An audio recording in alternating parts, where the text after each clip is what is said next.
Sahnede Alımcan Abdullayev.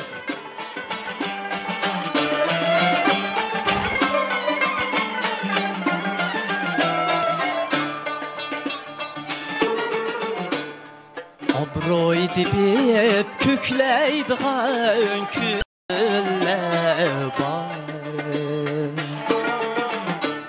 Külüp turup jığlaydiğen küller var.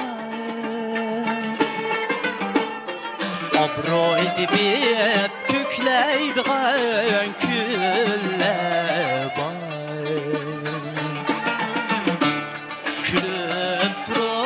Jığlaydiğen küller var. Dirizanlı omad kiliyep çeksin uxlab qilib bilmaydiğen küller var. Dirizanlı omad kiliyep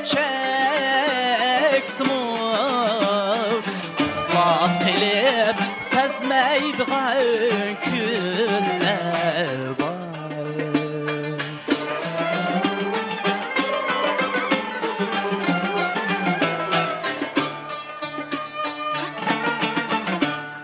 Gayesini yoxlab keler hala.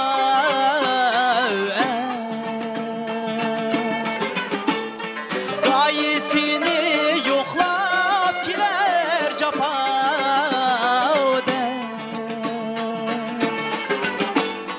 Dixan bulup kerip qalsan zirau.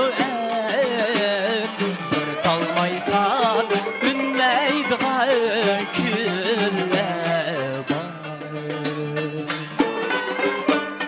Dixan bulup